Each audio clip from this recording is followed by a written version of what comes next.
Goeienaand, wat 'n voorreg om saam met jou te kuier na 'n week van afwesigheid. Dit is vir my altyd lekker om saam met jou te kuier. Ouer gewoonte op 'n Sondag aand tussen 8 en 9.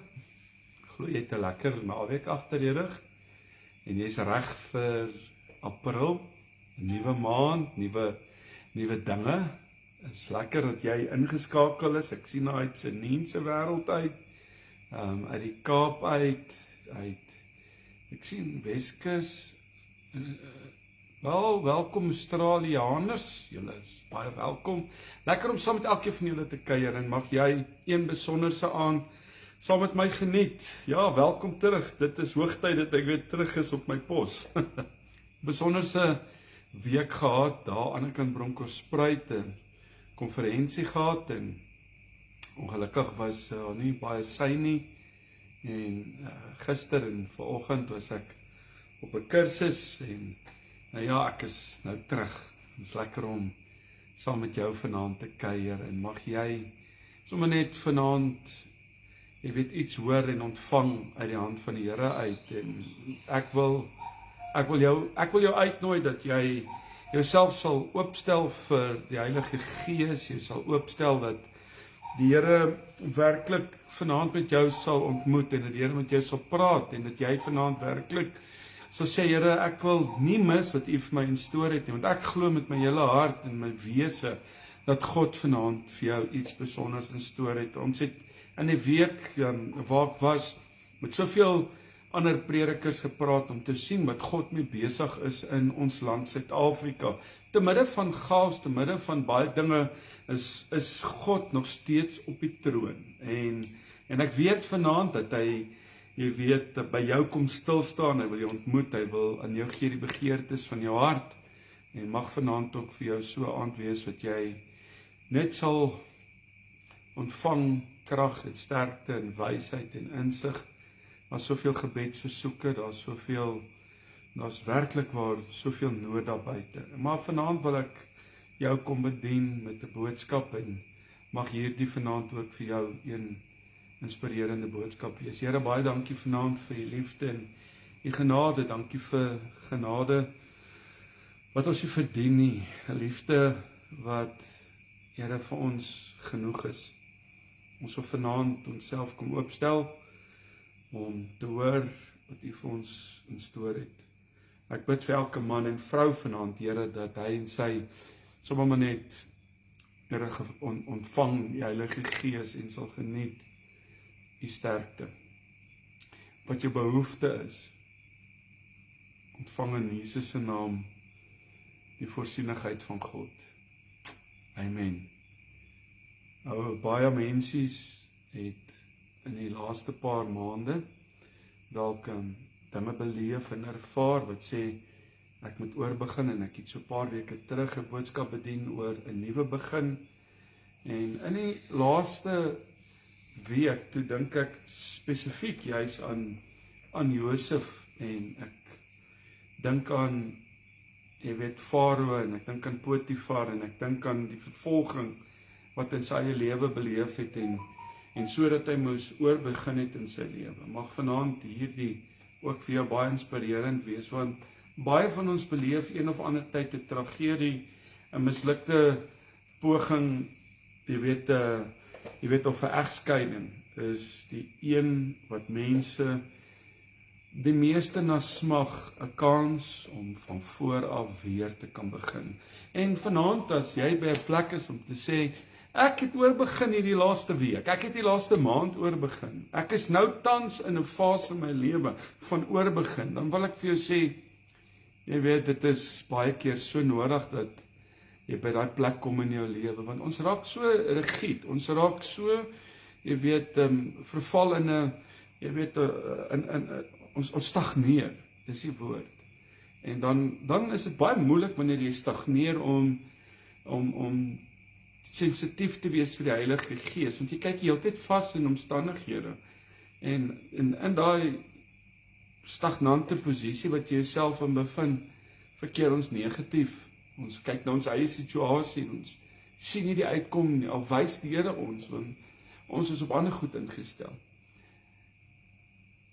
Nie almal kan altyd 'n nuwe begin maak nie, want die gevolge van party mense se keuses is van so aard dat hulle natuurlik nie van voor af kan begin nie.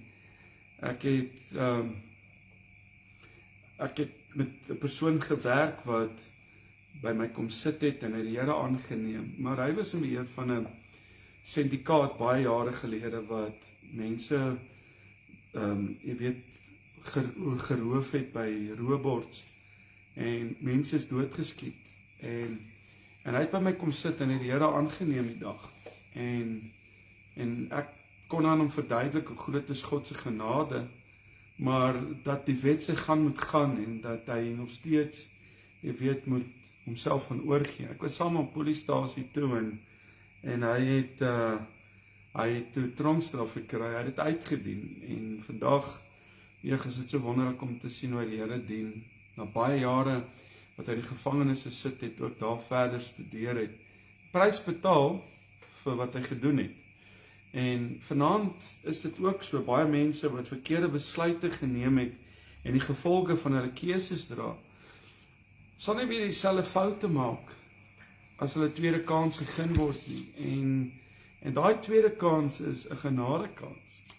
En ons Suid-Afrikaners is mos maar lief daarvoor om oujaarsvoornemings en nuwejaars of op oujare nuwejaarsvoornemings te maak. Nou, kom aan die einde van die jaar en dan aan die einde van die jaar kom ons agter dat ons nog nie gedoen het wat ons onsself voorgenem het om te doen nie. En die volgende jaar maak ons weer nuwe voornemings en iewerste langs die pad dan besef ons dat ons iewerste uit die bus uitgeval het. En dan begeer ons om weer van vooraf te begin. En jy sit dalk nou en sê ek begeer om weer van vooraf te begin. Ek begeer om net weer op te kan staan. En Jakob, ek dink aan Jakob en sy dierbare vroutjie het 2 kinders gehad en die jongste se naam was Josef, wat in Hebreëus beteken en daar sal bygevoeg word. En dis 'n beginsel in God se woord. Dis 'n beginsel wat ek en jy moet ook naby in ons hart hou, dat God sal byvoeg. En vanaand bid ek dit ook so, vir jou, dat jy op 'n plek kan kom om te kan 'n besluit neem. Is om te sê, Here, sal U byvoeg in my lewe. Here, sal U, is dit wat jou, ek weet nie wat jou behoefte, ek weet nie wat jou begeerte is nie, maar as jy vanaand op 'n plek kan kom te sê, Here, ek verlang van U, sal U byvoeg. Matteus 6 sê in vers 23, soek eers die koninkryk van God en al die ander dinge sal vir jou bygevoeg word. Ons probleem is, as jy Matteus 6 gaan lees, is dat ons baie keer eers alles soek in die lewe en dan soek ons God. Op ons prioriteitslys is God heel onder. Hy was dalk iewers te bo. En soos ons lewens aanbeweeg en ons lewens gemaklik raak en dalk word ons sosiale lewe, begin dit uit te staan, ons besighede, ons gesinne, en dan ewe skielik, dan is God nie meer ons prioriteit nie. En Matteus kom, hy sê, soek my eers. En ek wil vanaand vir jou sê, dat jy by 'n plek sal kom, aan hierdie seisoen van jou lewe, om eers by God te begin. En die Bybel sê ook, dat aan die sal hy meer gee. Soek my eers. Maar die voorwaarde vir jou en vir my, is as ek die woord in my hand nou gehad het, soveel sê, om gehoorsaam te wees aan die woord, gehoorsaam aan die beloftes. En ek dink, ons moet maar vanaand maar vir mekaar in die oë kyk, en vir mekaar eerlik sê, ons dop hierdie toetse gereeld in ons lewens. Maar, Josef se pa, het hom meer as sy broers lief gehad. Hy het dit bewys deur vir Josef mos, jy kan onthou die woord sê, hy het vir hom hierdie kleurvolle kleed laat maak. En Josef het hierdie baadjie aangetrek, en sy ander broers het baie vaal gelyk, want hierdie was baie colourful. En dit het gelyk asof hulle, sy broers, as ek die vertalings lees, hy het hierdie helder baadjie gehad, en dalk het sy broers se klere gelyk of hulle dit by die koöperasie gekoop het. Hulle het bietjie vaal gelyk. En wanneer Josef in die straat afgeloop het, kon almal gesien het dat Josef sy pa se oogappel was. En die kleed was 'n uiterlike manifestasie van sy pa se liefde aan hom. Die baadjie was sy identiteit en dit was sy eer gewees. En almal kon sien dat hierdie kind is sy pa se trots.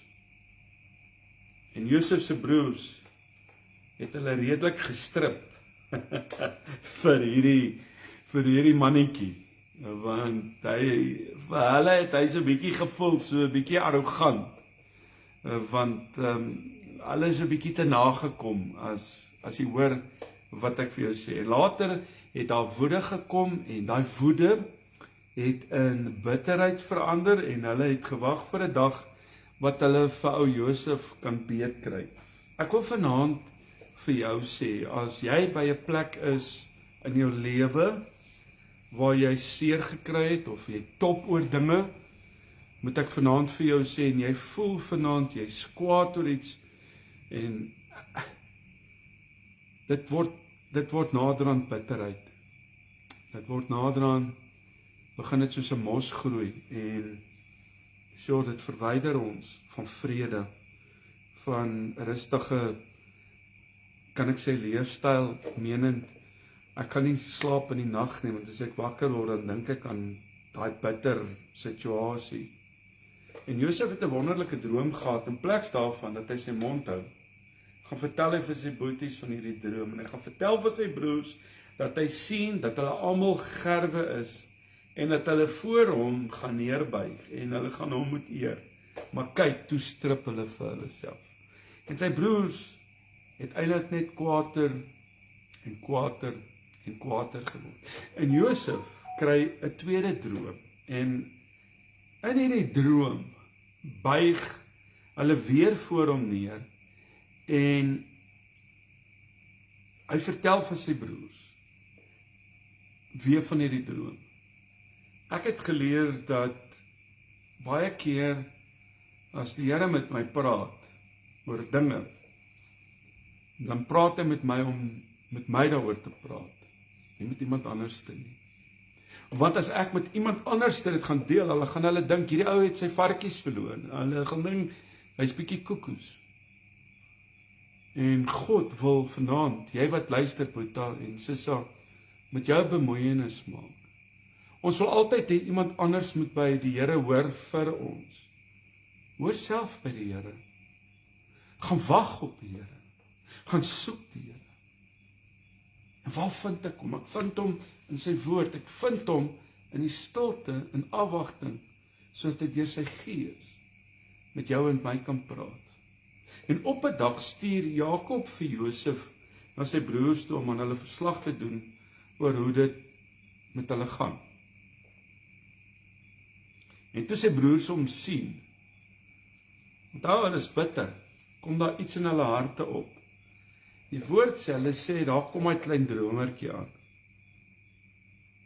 Dis wat die Bybel sê, dalk was daar 'n paar ander goed gesê wat dalk nie opgeskryf is nie. Ek wil nie weet nie. Maar daar was 'n bittere gevoel in hulle harte. Hulle was afgunstig gevoel dat hulle is te nagekom. En dis vir my hartseer dat juis ook selfs onder ons as gelowiges, medegelowiges, word daar soms die spot gedryf en word daar soms, jy weet op mekaar neergekyk. En ek sê dit al die jare toe ek in die bediening ook was, ons is die enigste weermag wat ons eie soldate wond. Ons kan mekaar in die kerk breek. Ons kan medegelowiges, jy weet, afkraak. Ons kan medegelowiges seermaak. Josef se broers het hom van sy kleed gestroop. Hulle het sy identiteit, eer en sy pa se liefdesbewys van hom gestroop. En baie van ons Suid-Afrikaners, juis nou, tans, in 2025, is van ons identiteit in Suid-Afrika gestroop, van ons waardes. Ons waarde as Afrikaner nasie word in hierdie land gestroop, en dis net nie alleenlik waar nie, maar ons sien die haat wat tans ook in ons eie land is. En vanaand moet ons bid dat die Here, en ek het dit vanoggend in 'n sessie saam met ander mense, toevallig Nolan wat saam met ons was, werk vir die president. En hy werk fisies vir die president en vir die visiepresident in sy kantoor. En ek sê dat ons moet bid vir ons land. Ons kan net toelaat dat die duiwel kom om te kom roof en te kom steel nie. En Josef se broers kom en hulle stroop hom nie net van sy kleed nie, maar hulle gooi hom in 'n put. Ek en jy ken hierdie verhaal. En Josef kon gedink het op daai stadium, Here, in die drome wat U vir my gegee het, om U wil aan my bekend te maak, was daar nêrens 'n pitstop langs die pad nie. Ek was nêrens in my drome van my identiteit gestroop nie. Ek is nou 'n niks werd, ek is 'n deugniet. Ek is seker buite U wil vir my. Ewe skielik verlaag Josef se waarde. Hy is nie meer Josef sy pa se oogappel nie. Hy is nou Josef, kom ons sê maar in hakies, El Chipo. Hy is so 'n bietjie gestroop, hy sit nou in 'n put. Ek wil vir jou sê dat slegte dinge met goeie mense ook gebeur, en ek sê dit feitelik elke diens. Dis nie altyd omdat jy verkeerd leef of omdat jy gesondig het nie. Ek wil vanaand vir sê, God vat ons baie keer deur 'n proses in ons lewens om iets in ons te vestig, waarsonder hy ons nie kan gebruik nie. En Josef word toe later aan Potifar verkoop, en 'n pottie.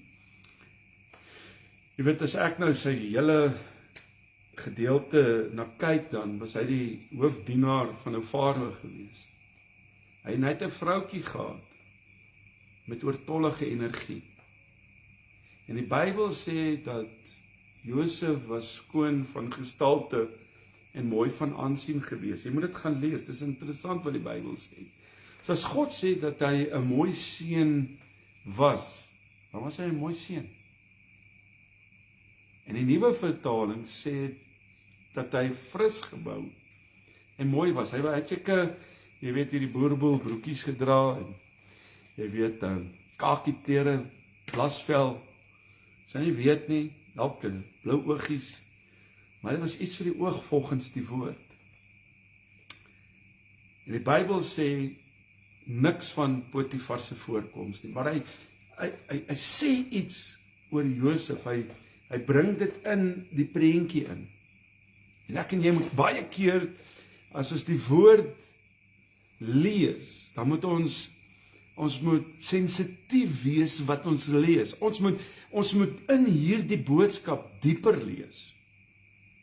Maar Pottie, as ek sê Potifar, en ek sê Pottie se ou vroutjie, het hierdie hinks met al sy perdekrag Josef raak gesien. En net vir Josef daagliks sê, ag, en jy kan dit gaan lees, kom slaap 'n bietjie by my asseblief. Vir party man sal dit soos musiek op die ore wees. Maar ek kyk hierna, en party mans wag nie eers vir so uitnodiging nie. Hulle nooi sommer hulle self. Josef het ook in sy kop gehad. Josef kon dinge sien, en hy het ook genoeg hormone gehad. Maar hy gee nie toe nie. Maar antwoord daar, hoe kan ek dan hierdie groot kwaad doen? en teen God sondig. Ek sien hoe ander Josef nie net God nie, maar hy ander ook hierdie koningskap, hierdie heersers bokant hom. Want Josef het weer nuut begin nadat hy van sy identiteit en waarde gestroop was. En het al die rede in die wêreld gehad om bitter te wees en 'n wrok te koester teenoor sy familie. En ek wil vanaand vir jou sê, ek dink dalk sê jy vir my, ek is ook te nagekom deur mense. Wat het Josef gemotiveer om nie in daai gat te bly nie, maar om weer op te staan, om nie te begin? Die feit was dat God met Josef was. En ek wil vanaand vir jou sê, met die begin van 'n nuwe week, God is met jou. Ek sien daar's soveel getroue mensies, dankie Karina op Facebook en Elmarie op TikTok wat my nommer daar sit. Ons het 'n WhatsApp groep, en as jy graag die boodskappe wat ek in die aande bedien in PDF formaat wil hê, daar's my nommer. Help nie, stuur jou nommer daar op die jy weet, op die lives nie. Ek gaan niks omtrent dit kan doen nie. Maar jy kan dit vat en daai nommer vir my boodskap stuur. Dit sê Stef, laai my op die groep, en jy sal elke aand ons boodskapies ontvang. Genesis 39 kom hy, en hy sê in vers 3, en toe sy Heer sien dat die Here met hom was, en dat die Here alles wat hy doen in sy hande voorspoedig maak, het Josef guns in sy oë gevind en hom gedien, en hy het hom aangestel oor sy huis, en alles wat in sy besit was, aan hom oorgegee. Ek wil vir jou sê wat nou luister, met die begin van 'n nuwe week, en die einde van 'n maand, met die begin van 'n nuwe maand, dat al gebeur iets slegs met jou, en mense skryf jou af. Dalk is daar mense wat leuns vanaand van jou versprei en oor jou. Moenie in hierdie dag jouself probeer verdedig nie. Verdedig eerder die woord van God. Sy woord sê dat wanneer ander jou verkeerdelik beswadder en van jou sleg praat, moet jy hulle seën sodat God namens jou hierdie stryd kan stry. Die Here was met hom voordat Potifar se vrou hom verlei. Die Here was met jou voor die seer en die pyn en die bankrotskap en die stikken. God was voor dit nog steeds daar vir jou. God is nog steeds daar. Ek en jy moet 'n keuse maak vanaand om 'n besluit te neem. Om te sê ek kies om my oë van dit af te haal en op God te fokus. Dis hoekom hy nie kon begin. God sê dat hy ons nooit ooit sal begewe en jou en my nooit ooit sal verlaat nie. Daar is een ding wat ek en jy moet besef. God is met jou. Hy's altyd by ons. Sê ek en jy wat altyd op die regte plek is nie. En dit is baie keer so op mense uit, op omstandighede wat ons kan sê vanaand is menslik,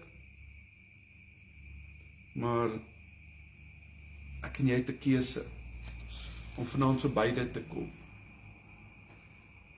'n Vriend van my se pa is oorlede, en ek praat van 'n paar jaar gelede, en 'n ander vriend ry saam met hom, en gereeld steek hy sy hand uit en hy waai, en sy vriend bly stil en hy sien my waai, en hy dogter, hy gaan ook nou maar waai, maar hy weet nie hoekom waai sy vriend so nie, en hy sê toe, vir wie waai so? Hy sê nie, ek waai vir my pa, en hy sê, maar jou pa is nou onlangs oorlede.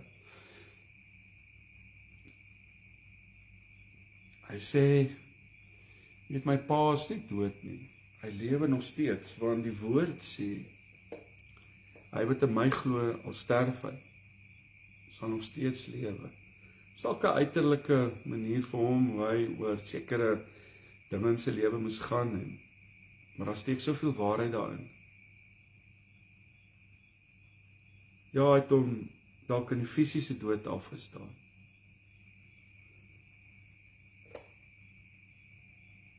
Het voel ons baie keer, maar ons het hom nie in die dood afgestaan nie. Jy het hom aan God afgestaan. Hoor mooi, dis hoekom soveel mense nie moed het nadat 'n geliefde dood is nie, want hulle dink hy's dood. Nie dood nie. Anders beteken ons geloof, ons het geen anker aan die hiernamaals en aan die lewe na die dood nie. En hierdie man vra 'n vriend van my toe, hoe weet jy God sien jou? En hy antwoord, die Bybel sê, dat God se oë deur kruis die aarde opsoek na diegene wat se harte onverdeeld aan hom toegewyd is. My lewe is onverdeeld aan God toegewy. Ek strewe om God in alles te soek en te ken. Maak nie saak wat ek doen nie, of ek nou saam met, jy weet, my seun moet gaan stap, of ek saam met my dogter 'n koffie moet drink, met vriende gesels, iewers op pad heen is, God se oë en glimlag is op jou en op my. En ek dink, dit het dalk tyd geword dat jy vanaand dit moet raak sien. Verstaan u hoekom ek so entoesiasties is oor my God en oor dit wat ek doen?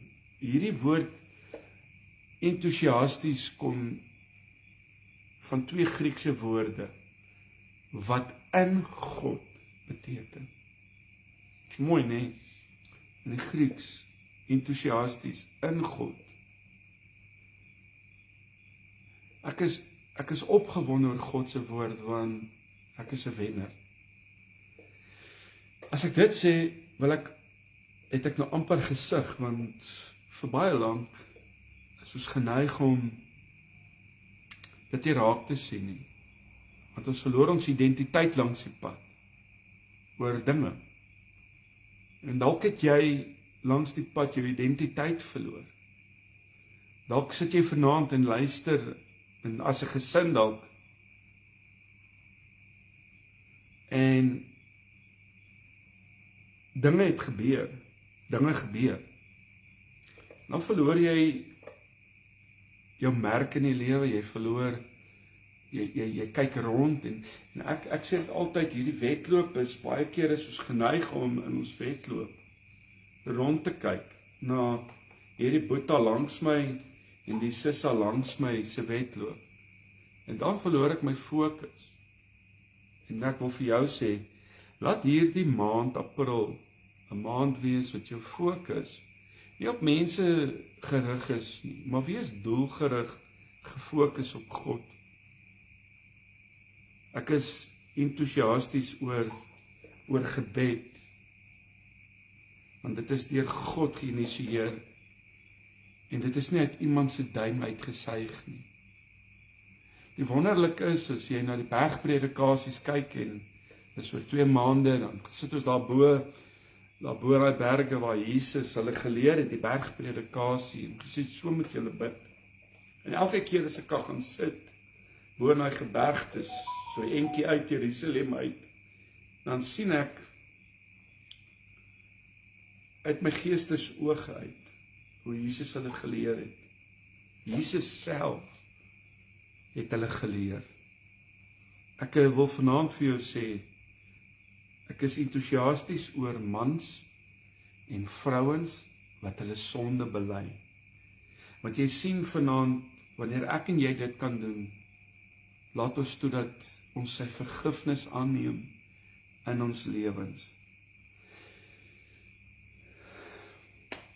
Ek wil verder sê, ek is entoesiasties. Jy sê vir my, Stef, hou op hierdie woord sê. Ek wil dit aanhou sê, want ek wil jy moet begin opgewonde raak oor die droom en die plan wat God vir jou instoor het, en jy moet meer begin sien oor wat hy vir jou instoor het. Want hy is jou bron van entoesiasme. Begin by hom. Begin by God. Dit verstom my as mense, kom ek sê, dit verstom my as gelowiges vir jare Christene is, en hulle lyk nog steeds so spietverdriet. Het lyk of, hoe gaan dit? Ag, so tussen die vloer en die polle toe. Regtig? Ag, so tussen die borrel en die etiketstef. So tussen die boom en die bas. Vir hulle is lag, en hulle lewe is sonde, hulle lyk so suurtiere. Hulle het hulle lus vir lewe verloor. Jy sit dalk vanaand te luister en sê, ek het my lus verloor om op te staan, uit hierdie toestand uit. Ons het die boodskap vir jou. Hoeveel keer moet ek nog val? Hoeveel keer moet ek nog seer kry? Ek en jy is gevrywaar van seer kry nie. En dan luister ek na mense, om selfs net te glimlag, voel mense is vir hulle sonde.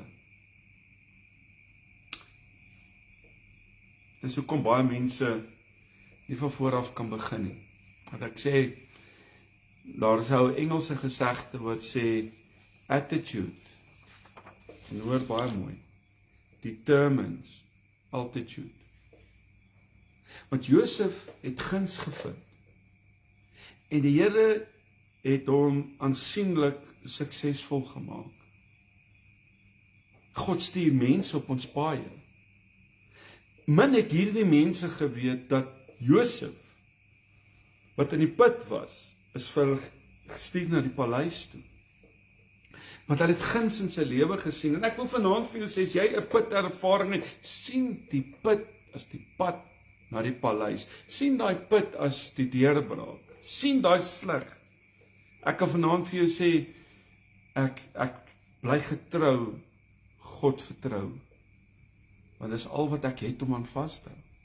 Mag jy in jou lewe, in jou put ervaring, en daai leeukuil ervaring, daai vuuroond ervaring, daai donker gange wat jy jouself in bevind, en in alleenheid, bevind jy jouself deur om te fokus, om te sê, ek sien God in hierdie, hy is met jou.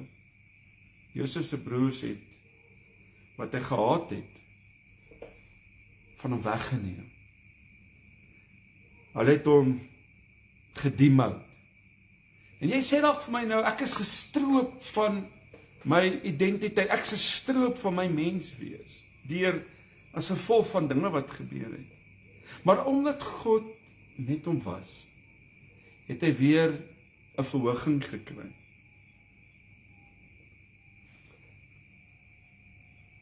Ek dink ons besef dat God gebruik baie keer mense. God gebruik situasies om ons weer op te lig.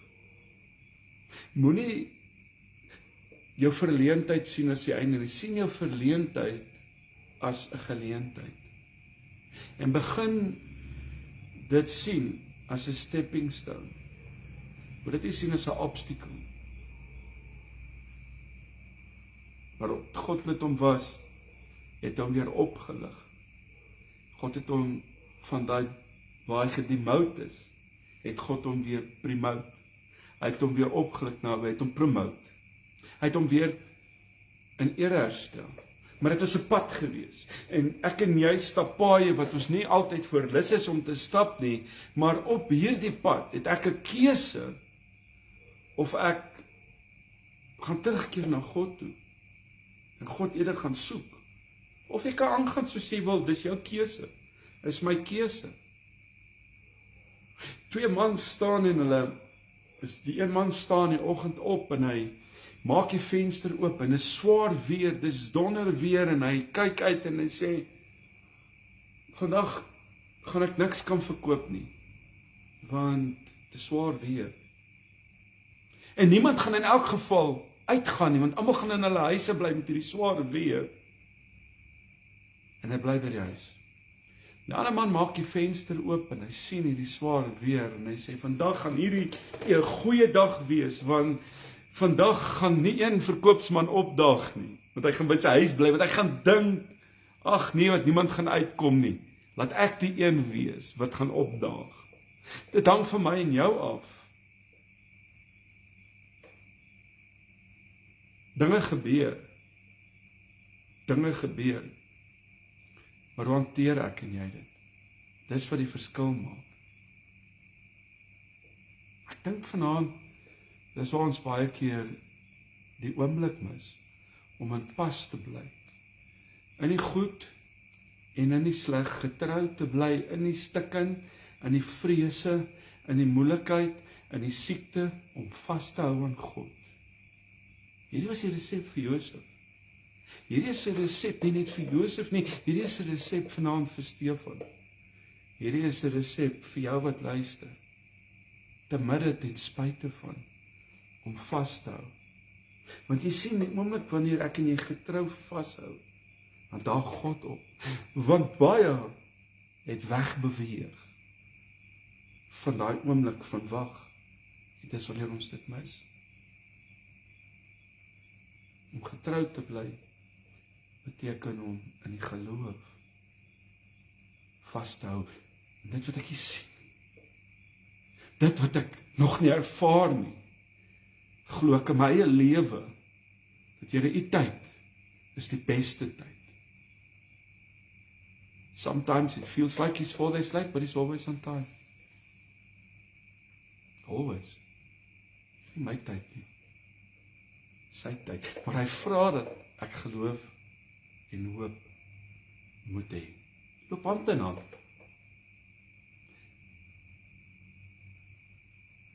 Hierdie kyk ek nou, want God het hom opgetel, want gehoorsaamheid aan God se beveling en deur jouself in te rig, volgens hierdie beginsels van God se woord, sal God jou altyd uit 'n situasie uithelp en jy op 'n hoër platform sit, sodat jy bevordering kan kry. En ek wil vanaand een ding sê, die hartseer is, dat baie gelowiges meet bevordering in God en die seën van God aan geld. Mense, daar's meer as net dit.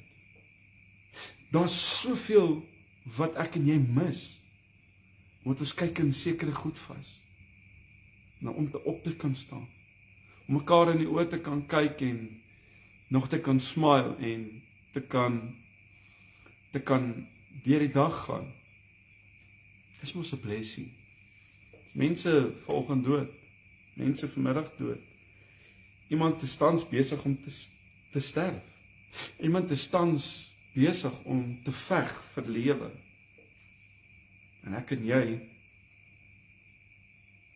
wil baie keer in hierdie klein dingetjies vaskyk en dit so groot maak, dat ons die oomblik van om te leef in die nou oomblik verloor. En dan gaan jy maar so kop onderste bo deur die lewe. Jy gaan moedeloos deur en jy sien nie die mooi nie. Maar daar's mooi. Daar's meer goed as sleg in jou lewe. Want toe Josef aangestel was oor hierdie huis van, jy weet, van Potifar en oor al sy besittings, het die Here hierdie huis van Egipte geseën ter wille van Josef. En ek hoor te veel mense wat sê, ek kan nie weer van vooraf in hierdie maatskappy begin nie, want my baas wil niks met God te doen nie. Dink jy God het Josef in 'n Christelike huis geplaas? God het hom gestuur na 'n huis waar God se naam nie eers genoem was nie. Dis waantoe God vir Josef stuur. Jy sê Potifar se huis het nie God geëerbied nie. Die beginsels van God se woord was nie eers te sprake nie. God wil ons juis tussen mense plaas. Hy wil jou en my in hierdie seisoen van ons lewens tussen mense plaas wat hom nie ken nie, sodat ons op die markplein vir hom 'n getuienis kan wees. Al sit God jou in 'n maatskappy vol moslems, as God vir jou is, wie kan teen jou wees? As dit God se wil is dat jy daar is hy wakker oor sy woord, om dit sorgvuldig na te kom. God was nie in Potifar se huis nie, totdat hy saam met Josef daar ingestap het. Jesus leef in jou en deur jou. Van die oomblik wat jy in daai maatskappy of in daai situasie instap wat God nie dien nie, is God dan daar. Mag dit dalk vir jou wat vanaand luister 'n antwoord wees. Want Potifar was geseën omdat God met Josef was. Dis tyd dat maatskappye geseën word omdat kinders van die Here die teenwoordigheid van God saam met hulle daar inneem. Potifar se vrou het Josef aan sy kleed gegryp en dit van hom afgeskeer. En nou moet jy mooi hoor wat ek nou vir jou sê. Hierin is verskriklike diepte wat ek nou vir jou sê. Luister baie mooi. Vir die tweede keer. Net te kom, hier word hy, sy kleed word geskeer. Sy het sy kleed gehou as 'n bewys dat Josef gefouteer het. Net te kom Potifar ingestap en hy sê, wat maak jy met sy kleed? Wat maak jy met sy kleed? Potifar het Josef gaan haal, hom veroordeel sonder om hom 'n kans te gee, om homself te verdedig. En jy moet mooi hoor. Toe beland Josef in die tronk. Maar toe hy die tronk beland het, was hy nie alleen nie. God was saam met hom daar. En ek wil vir jou een ding sê. God is nie skaam om saam met jou te wees waar ook al jy op hierdie stadium in jou lewe is en waarna toe jy gaan en deur dit wat jy gaan nie. Solank jy in geregtigheid voor God wandel, solank jy God eer. God was nie skaam om saam met Josef in hierdie put te wees nie. Hy was nie skaam om saam met hom aan die Ismaeliete verkoop te word nie. God was nie skaam om saam met Josef in die tronk te wees nie. Hierdie keer was Josef nie net van sy identiteit en sy waarde gestroop nie, maar Josef was ook van sy reputasie gestroop. Identiteit, sy waarde, maar hier het hy al 'n pos beklee en hy word gestroop van hierdie reputasie. Weet jy hoeveel mense, mans en vrouens tans in Suid-Afrika veg om hulle reputasie te bou? In Filippense staan daar in hoofstuk 2 vers 5, want hierdie gesindheid moet in julle wees, wat ook in Christus Jesus was. Hy wat in die gestalte van God was, hoor wat ek vanaand vir jou sê, het dit geen roof geag om aan God gelyk te wees nie. Geen roof geag om aan God gelyk te wees nie, maar het homself ontledig deur die gestalte, van 'n diensknegt aan te neem, om wat te doen? Om aan die mense gelyk te word. God gaan nie jou reputasie verdedig nie. Dit moet jy baie mooi hoor. Josef was gestroop van sy identiteit, van sy waarde, van sy reputasie, maar een ding wat hulle nooit van Josef kon wegvat, was sy goddelike karakter. Jou integriteit, ten spyte, daai goddelike karakter, ten spyte van jou seer en jou stikkend en jou oorbegin. Niemand kan dit van 'n man wat integriteit het, van 'n vrou wat integriteit het, wegvat nie. Hy staan altyd weer op. Jy sien, 'n reputasie. Het ek het die ander aand toe sê vir iemand, reputasie is dit wat jy wil hê mense van jou moet dink, wat jy juis nie is nie. Dis eintlik hoe ek reputasie sien. Karakter is wat jy is. Wanneer mense nie kyk nie. Karakter word gebou wanneer God jou alleen kan sien.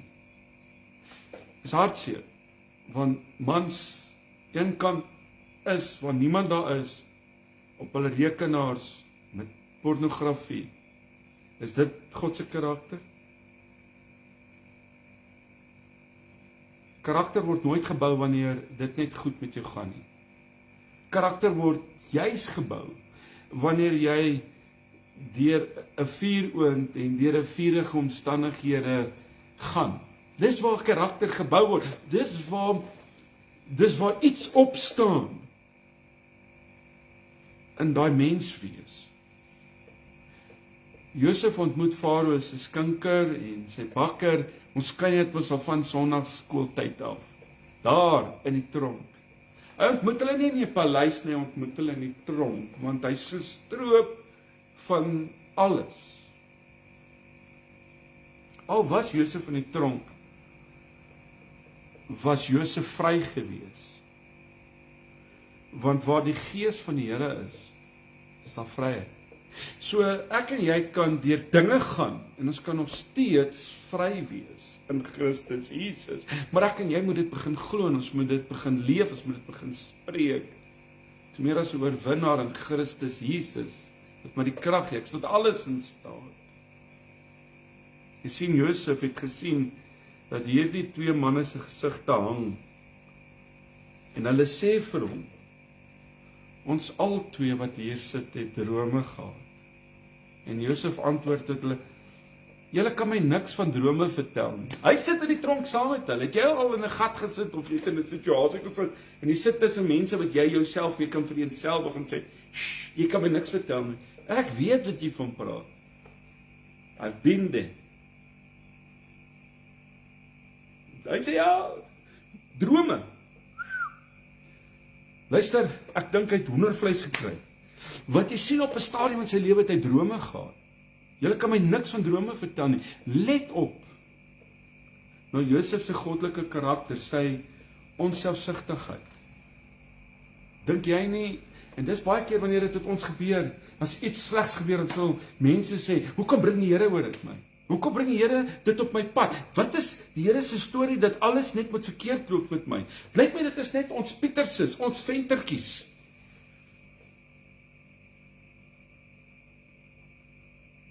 Dink jy nie, hy kon al lankal vir God gesê, hoekom buig niemand voor my neer nie? Hy het nie opgegee. Ek kyk hier na Josef, hy het nie opgegee oor sy drome nie, want hy het dit aan God oorgegee. Ek wil dit sê, ek gaan dit sê. Ons probleem baie keer is, dit gaan oor ons, dit gaan nie oor God nie. Want hy het dit aan God oorgegee, dit is hoekom dit nie vir hom saak gemaak het nie. Want hy het geweet, hy is besig om God se wil te doen, ten spyte van waar hy sit, ten spyte van wat hy deurgaan. As jy besig is om God se wil in jou lewe uit te voer, is jy nie besig om aan jou eie koninkryk en jou eie reputasie te bou nie. Want jy kan nie albei gelyktydig doen nie. God is op soek na manne met karakter, vir jou en my, wat karakter het, wat nie vir hulle self 'n reputasie wil bou in hierdie samelewing nie, maar wat die koninkryk van God op die markplein tot gestalte wil bring. Ja, en jy moet werk, ja, en jy moet eet, ja, ons moet dit en ons moet dat, maar weet jy wat? Ek en jy is hier om op die markplein vir Christus 'n verskil te maak. Wat 'n funksie het jy en ek as gelowiges? Ons moet dit doen. God gaan binnekort ons land besoek en ek glo hy gaan groot dinge, hy besoek ons land en hy wil soveel groot dinge doen, maar ons moet getrou wees. Ek weet dat God gaan groot dinge doen en selfs onder ons Afrikaner nasie. Hierdie skinker kom en hy vertel sy droom. In my droom was daar 'n wingerdstok voor my. En aan die wingerdstok was 3 ranke en skaars het hy gebot of sy bloeisels was uit en sy trosse het sommer vinnig ryp geword. En hierdie bakker kom en hy sê, en hierdie bakker kom van Farao, hy sê, en hierdie bakker van Farao was in my hand. En ek het druiwe geneem en dit in hierdie beker in die hand van Farao gegee. Josef het toe sy droom noukeurig uitgeleen vir hom gesê, binne 3 dae sal jy weer as die skinker aangestel word. En hierdie bakker kom toe en hy vertel toe sy droom aan Josef. In my droom was daar 3 mandjies met wit brood op my hoof en in hierdie boonste mandjie was allerhande eetware vir Farao deur bakkers klaar gemaak. En die voëls het gekom en dit uit hierdie mandjies bo op my hoof weggepik. En Josef het sy droom uitgeleen vir hom gesê dat, weet jy wat, Farao gaan jy binne 3 dae aan 'n paal ophang. En die voëls gaan jou vlees van jou afpik. Binne 3 dae het alles presies gebeur soos wat Josef geprofeteer het. Jy sien, Josef sê toe vir hierdie skinker, hou tog, en ek wil nie jy moet hoor wat ek vanaand vir jou sê, hou tog net in gedagte, dat wanneer dit weer met jou goed gaan daar in die paleis, bewys my tog net 'n guns en maak melding daar by die koning Farao en bring my, jy weet, uit hierdie situasie uit. Want ek is gesteel. Ja, uit 'n land van die Hebreërs, sê Josef. En ek is ook hier in hierdie tronk en ek het niks verkeerd gedoen nie. Ek sit in hierdie gevangenis nie deur my eie toedoen nie. En jy sê vanaand dalk, daar dinge gebeur wat jy nie gevra het nie, wat jy nie sien kom het nie, dinge wat aan jou deur kom klop het, wat eintlik jy uit jou baan uit geruk het. Dalk sit jy nou in 'n vurige situasie en het niks verkeerd gedoen nie. En jy sê vir ander, ek kan nie verstaan wat aangaan vanaand nie. Jy sê dalk, Mr. Stef, ek kan nie verstaan nie. Ek het God lief. Ek gee my offerhandes, ek gee dankoffers, ek kyk na mense en ek doen alles wat ek weet wat reg is en nogtans kan ek nie verstaan hoekom die goed met my gebeur nie. Hoe is dit moontlik? Dit is moontlik omdat God besig is, en ek wil vanaand vir jou sê, om iets te doen waarvan jy niks weet nie. God is besig met iets waarvan ek en jy, ek het agtergekom. Ek verstaan nie hoekom dinge baie keer gebeur nie. Maar dit moet wees dat God weet wat hy doen. So ek berus by God. Maar jy moet by daai plek kan kom. Hey, sukkel baie, nee. Want daar staan ons hierdie menslikheid op en hierdie kwaadheid wat opstaan en ons raak moedeloos.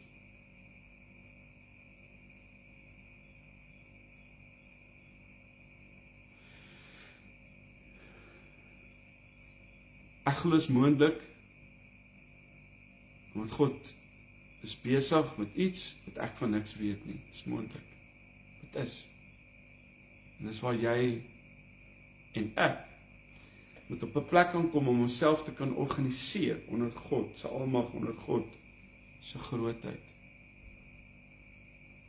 God hoef nie elke keer aan jou te verduidelik. En jy moet nou mooi hoor wat ek vanaand vir jou sê. God hoef nie elke keer aan jou en my te verduidelik met wat hy besig is nie. As hy elke keer moes verduidelik, sou daar geen geloof van jou en my kant ooit nodig gewees het. Ooit nie. Dit is net geloof wat God behaag. Hoeveel keer het jy nie al vir jou kind 'n opdrag gegee sonder om aan hom te verduidelik hoekom hy dit moet doen nie? God weet dat jy nie nodig het om te verstaan nie, maar net nodig het om gehoorsaam te wees. Die skinker, sê die woord, is toe uit na 3 dae. Hy vir 2 jaar vergeet van Josef. Josef sit nog 2 jaar. En ek dink hy het elke dag wonder hy, so hy skinker, elke dag 'n nuwe kar gekoop en het promotion gekry en hy dra nou al mooi klere, hy het dalk vir my mooi oorlosie gekoop. Maar hoekom onthou hy my nie? Ek het tog hierdie droom vir hom uitgelê. Ek was tog die een gewees wat, jy weet, dit laat weer galm het in hy gange. Ek is een wat 'n rema woord gebring het. Ek was een wat lewe gebring het aan hierdie droom. En nou vir 2 jaar sit Josef, weet jy hoe lank kan 2 jaar raak? In die tronksel sit. Eers na 2 jaar kry Farao 'n droom wat niemand kan uitlê nie. En skielik onthou hierdie skinker van Josef. Farao het vir Josef laat roep en hulle het Josef laat skeer, mooi, dat hy weer netjies lyk. Hulle het vir hom, die woord sê, mooi klere aangetrek, hulle het dalk vir hom perfume gegee, vir hom nuwe skoene gegee. Hy het krank gelyk toe hy weer daar instap. Onthou hy was daar. Die eerste ding wat Farao hom toe gee, toe hy hom aanstel as tweede in bevel van Egipte. En ek wil jy moet nou hoor wat ek vanaand vir jou sê. Tot ek net nou gesê het, ons moet meer diepte, ons moet meer lees in die boodskap. Raai wat is aan Josef gegee, toe hy hom aanstel tweede in bevel. Farao gee aan Josef 'n nuwe kleed. Verstaan jy hoekom dit nodig was dat Josef verkoop moes word? Verstaan jy hoekom hy sy reputasie moes verloor? God kan nie 'n persoon as tweede in bevel van 'n nasie aanstel as hy nog steeds behep is dat ek is Josef die dromer. I'm the man with the power for the hour. Ek is die een met die reputasie. As jy al jou eie waardes verloor, en al wat jy oor het is jou goddelike karakter, is dit al wat jy en ek vanaand nodig het. Ek wil vir jou sê, jy sien, 'n goddelike man is iemand, 'n goddelike vrou is 'n vrou wat die karakter van God wil aanneem. En God noem dit, hy noem dit heiligmaking. Dit is Sondag, dis 'n nuwe week wat voorlê. Dis 'n nuwe maand wat voorlê. Hoe kan ek en jy oorbegin? Die Bybel kom in Genesis 41 en hy sê in vers 51, en Josef het die eerstgeborene Manasse genoem, want hy het gesê, maar hoe mooi, hy het hom Manasse genoem. God het my alles laat vergeet. Al my swaar kry en alles wat my familie aan my gedoen het, hy het my alles laat vergeet. Jou pa het jou broer of jou suster dalk voorgetrek en dalk vir hom meer geld gegee of dalk in 'n erfporsie meer vir iemand agtergelaat as vir jou. Jy voel dalk jy's te nagekom en omdat jy teen jou pa opgestaan het, het hy jou dalk afgeskryf.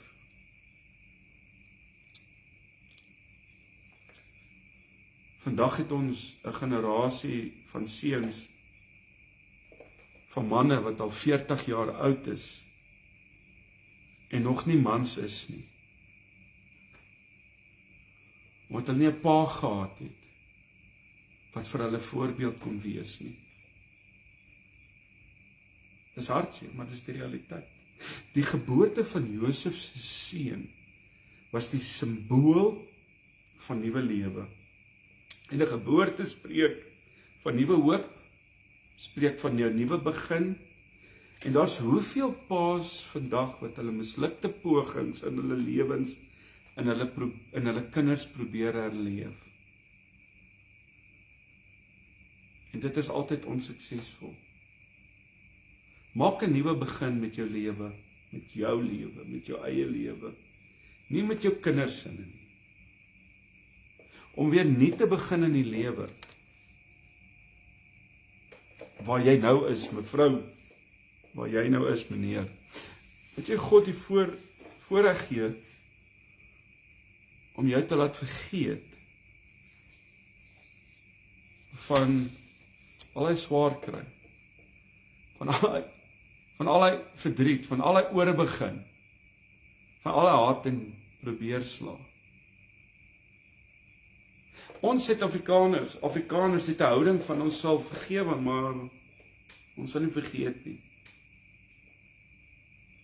Natuurlik sal jy nie heeltemal kan vergeet nie, maar wanneer jy daaraan dink, word jy nie meer bitter nie. Ek hoor, en ek kan lees vanaand terwyl ek bedien, dat hier's baie wat luister en vir my sê, joh, hierdie praat vanaand met my. Sê ek wil net 'n instrument, maar ek deel met jou iets wat ek weet dat God is besig om eintlik hierso vir jou 'n groot waarheid mee te deel. Jy kan terugdink aan wat gebeur het sonder om in jou lewe pyn en haat te voel. Josef het sy tweede seun Ephraim genoem, wat beteken God het my vrugbaar gemaak in 'n land van my ellende. As God nie vir jou opdrag gee om oor see te gaan nie, en jy vlug weg, hardloop jy van God se wil af weg. As God vir jou sê om oor see te gaan jy oor see omdat God se wil is dat jy moet oorgaan en jy wil in sy wil wees. En jy sal in sy wil wees. En hoor, meeste mense immigreer omdat die gras groener is aan die ander kant en nie omdat dit God se wil vir hulle is nie. En baie keer het in die week 'n paartjie met my gesels en gesê, jy weet, ons is op egskeiding. En ek vra toe, het julle mekaar van God afgebid? Josef se nuwe hoop en nuwe lewe was moontlik omdat hy nie 'n wrok gekoester het nie. God het nie van Josef vergeet, glad nie. Ek sien TikTok sê nou ek moet hierdie puzzle in 'n ander een sit, dat ek kan aangaan. Dis presies 'n uur. Daar sê, ek maak klaar. God het nie van Josef vergeet. Hy het nie van hom vergeet nie, maar hy was wakker oor sy woord om dit in sy lewe sorgvuldig na te kan kom. Maar jy moet God toelaat om jou karakter te vorm volgens sy wil.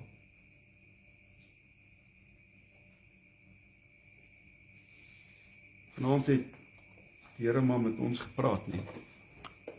Dis tyd dat ek en jy sal sê, Here, ek loof en ek dank U dat U vir my 'n nuwe hoopvolle toekoms gee. En om dit te kan sê, moet ek toelaat dat God ons sal help om van ons vorige pyn, van verwerping en van vervolging te kan vergeet. Ons het 'n hoop in ons land, waarin ons nie hoef beskaamd te staan nie. Want God wil sy wil laat seëvier. Kan julle onthou 'n paar jaar terug, toe daar al daai riots was bo in KwaZulu-Natal. Ek het 'n plek waar ek altyd gaan bid in Irene, bo op 'n koppie. En daai spesifieke oggend het ek daar gaan bid. Ek het nog 'n video gemaak 'n oggend. En ek het so uitgekyk oor die estate waar ek op die koppie gesit het en ek het so na die hoofweg gekyk, die R21 En ek kon so in die verte na die Voortrekker monument kyk, uit hierdie uit.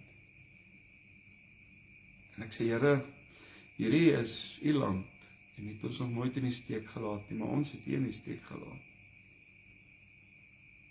Ek dink vanaand moet ons maar net terugkom.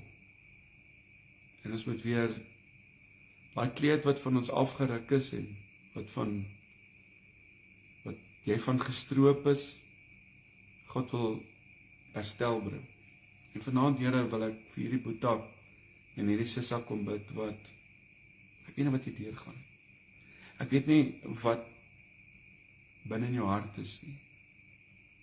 Maar ek wil vir jou bid vir wysheid en insig en krag en dat jy vanaand weer in Christus sal ontdek jou potensiaal, jou menswees en identiteit en jou krag. Here, ons erken vanaand dat ons het nodig dat U ons kom toemaak met die liefde en die volheid van die krag en genade. Ons het nodig vanaand om verby dinge te kyk en na U te kyk. En vanaand, Here, bid ek vir hierdie vrou, bid vir hierdie man, wat voel dat hulle is gestroop van alles. Lig hulle op en omvou hulle, Here. Ek bid vir jou vir 'n week en 'n maand van voorspoed en seën en krag en sterkte. Ek bid vir jou vir 'n maand van herstel en mag hierdie die maand wees wat jy weer jou mantel terugkry. Amen. Lekker gewees om saam met te kuier. Ek kyk uit om môre aan tussen 8 en 9 saam met te kuier. En mag jy 'n rustige nagrus geniet en mag jy vanaand die volheid van sy vrede beleef in elke faset. Mag jy beloftes wat ver is nader kom en mag jy dit ervaar en geniet. Mag jy genesing geniet. Mag dit wat jou gebedsbegeertes is wat jy voor God neerlê, mag hierdie die maand wees, mag hierdie die seisoen wees. Dat jy dit sien gebeur en mag dit wees soos 'n droom wat waar geword het. Here, het jy baie lief. Dit is my baie lekker gewees. Ek sien ons is by die stadium oor die 4.500 wat gekyk het en mag jy sommer net lekker slaap. Goedheid en guns, sien jou môre aan. Die Here seën.